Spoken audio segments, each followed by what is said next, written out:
کابل میں افغان طالبان کے گولہ بارود پھٹنے سے جو دھماکے ہوئے پورے شہر نے دیکھے۔ حالیہ حملے کا اصل ہدف گولہ بارود، ہتھیار اور ڈرون طیاروں کا ڈپو تھا۔ سویلینز کی ہلاکتوں کا پروپیگنڈا جھوٹ ہے۔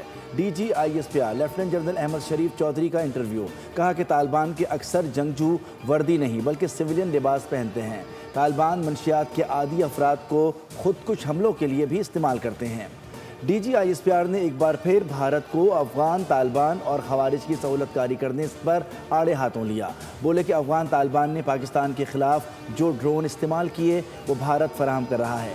ہماری افغان عوام سے لڑائی نہیں، انہیں تو خود دہشت گردوں نے یرغمال بنا رکھا ہے۔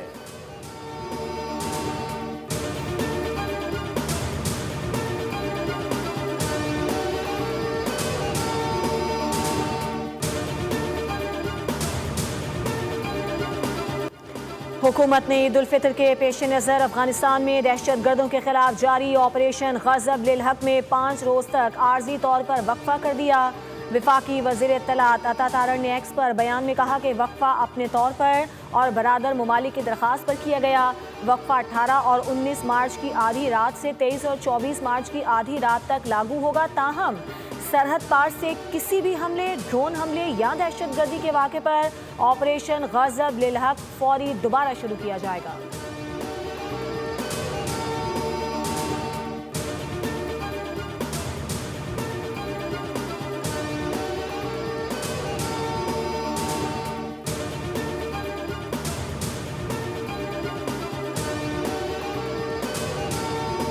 سال جولائی میں میرا رابطہ تحریک طالبان کے کمانڈر ابراہیم عرف قاضی ماما سے ہوا اور بعد میں کمانڈر ابراہیم سے گاؤں اسواری میں ملاقات بھی ہوئی۔ اس کے بعد کمانڈر ابراہیم نے جو کہا گاؤں مشکل رہنے والی ہے، نہ میرے ساتھ مسلسل رابطہ رکھایا اور خود کش بننے کے لیے میری ذہن سازی کی۔ بلوچستان میں بڑی کارروائی، خاتون خودکش بمبار کو گرفتار کر دیا گیا۔ لائبہ نے میڈیا کے سامنے اعتراف کر دیا، کہا کہ بی ایل اے کے مقامی کمانڈر نے مجھے بلوچ یکجہتی کمیٹی کی ڈاکٹر صبیحہ کے پاس خودکش بمبار کے طور پر تیاری کے لیے بھیجا۔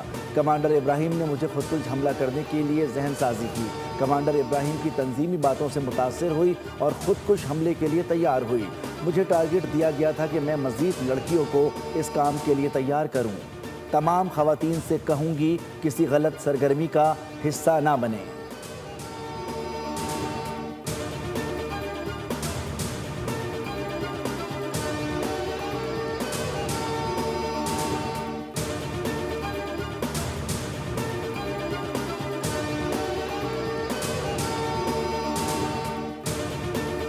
اب سیکورٹی فورسز کے پاس دیر از نو آپشن لیفٹ کہ وہ اس گاڑی کو بھی چیک کریں کہ جس پہ کوئی خاتون جو ہے وہ ٹریول کر رہی ہے۔ اس سے پہلے آپ کو اچھی طرح اندازہ ہوگا کہ جس گاڑی میں خواتین ہوتی تھیں، ہم اکثر پورے پاکستان میں ایسا ہوتا ہے کہ جب خواتین کو دیکھتے ہیں تو احتراماً وہ پولیس مین یا ایف سی والے وہ کہتے ہیں جی آپ جائیں۔ تو یہ ساری چیزیں جو ہیں ان کو دیکھنا پڑے گا۔ سیکیورٹی اداروں نے بلوچستان کو بڑی تباہی سے بچا لیا۔ لائبہ کی کہانی سب کے سامنے ہے۔ بلوچستان کے لوگ دہشت گردی کو قبول نہیں کرتے۔ وزیر اعلیٰ بلوچستان سرفراز بگٹی کی پریس کانفرنس، بتایا سیکیورٹی فورسز نے 19 برس کے مشتبہ خودکش بمبار کو بروقت حراست میں لیا، کارروائی کر کے معصوم جانیں بچا لیں۔ سیکیورٹی فورسز نے بلوچستان کو محفوظ بنایا۔ بلوچستان کو لاحاصل جنگ کی طرف دھکیلا گیا۔ بلوچیت کے نام پر بلوچوں کو گمراہ کیا جا رہا ہے۔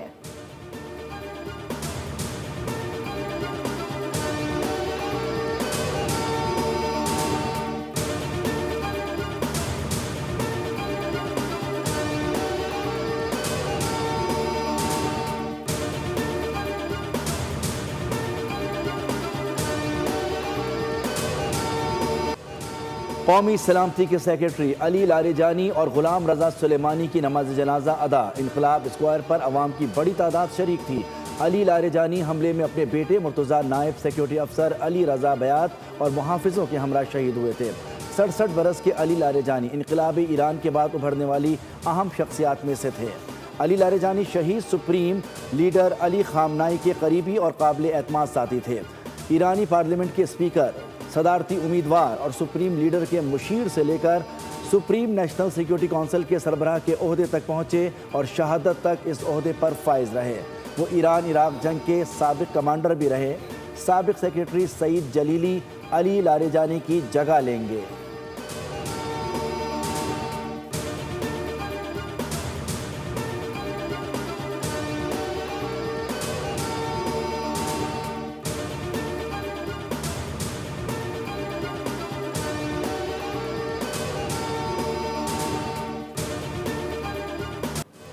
علی لاریجانی کی شہادت کے بعد ایران نے اسرائیل پر میزائلوں کی بارش کر دی۔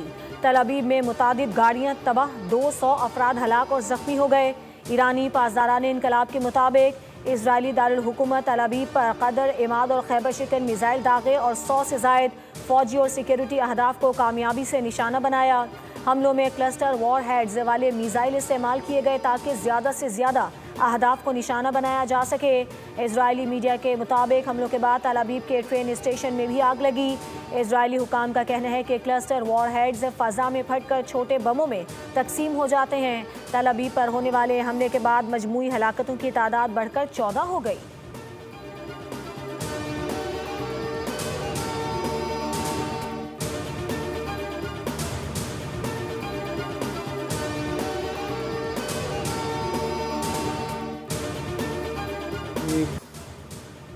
امریکہ اور اسرائیل ابھی تک ایران کے نظام کی مضبوطی کو نہیں سمجھ سکے۔ کسی ایک فرد کی موجودگی یا عدم موجودگی سے نظام پر کوئی اثر نہیں پڑتا۔ ایرانی وزیر خارجہ عباس عراقچی کا علی لاریجانی کی شہادت پر رد عمل، کہا کہ جب ماضی میں رہبر اعلیٰ کو شہید کیا گیا تو بھی نظام جاری رہا اور فوری طور پر متبادل قیادت سامنے آ گئی۔ ایرانی صدر مسعود پزشکیان نے اعلان کیا ہے کہ لاریجانی کی شہادت کا سخت انتقام لیا جائے گا۔ علی لاریجانی کو ایک ممتاز اور قابل قدر شخصیت قرار دیتے ہوئے کہا کہ انہوں نے اسلامی جمہوریہ ایران کی زندگی بھر مختلف اہم عہدوں پر خدمات انجام دیں اور ملکی ترقی اور قومی پالیسی سازی میں نمایاں کردار ادا کیا۔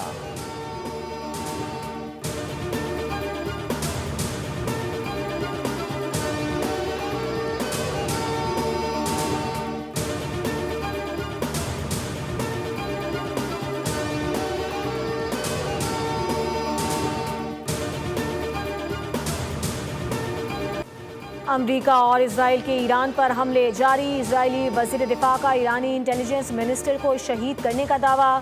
اسماعیل خطیب کو گزشتہ رات تہران میں نشانہ بنایا گیا۔ اسرائیل کا ابو شہر میں گیس فیلڈ پر حملہ۔ ایران نے جواب میں خلیجی ممالک کی اہم توانائی تنصیبات کو نشانہ بنانے کا اعلان کر دیا۔ سعودی عرب، متحدہ عرب امارات اور قطر میں 5 اہم تیل اور گیس تنصیبات کو نشانہ بنایا جائے گا۔ سعودی عرب میں واقع سیمریف ریفائنری اور جبیل پیٹرو کیمیکل کمپلیکس اور متحدہ عرب امارات کی الحسن گیس فیلڈ بھی ہدف بن سکتی ہیں، جبکہ قطر میں راس الفان ریفائنری اور مساعد پیٹرو کیمیکل کمپلیکس کو ممکنہ اہداف کے طور پر نامزد کیا گیا ہے۔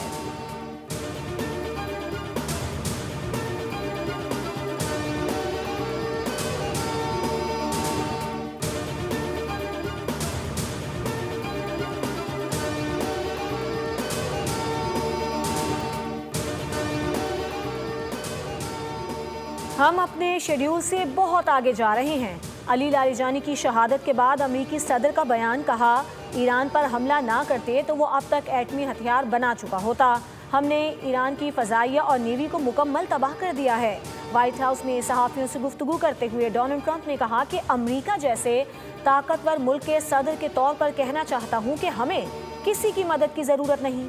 نیٹو احمقانہ غلطی کر رہا ہے۔ نیٹو کو اس وقت خطے میں ہونا چاہیے تھا۔ میکرون جلد عہدے سے سبکدوش ہو جائیں گے۔ ٹرمپ نے دعویٰ کیا کہ جاپان، آسٹریلیا اور جنوبی کوریا اس صورتحال سے متفق تھے، لیکن ضرورت کے وقت ان ممالک نے امریکہ کے لیے کچھ نہیں کیا۔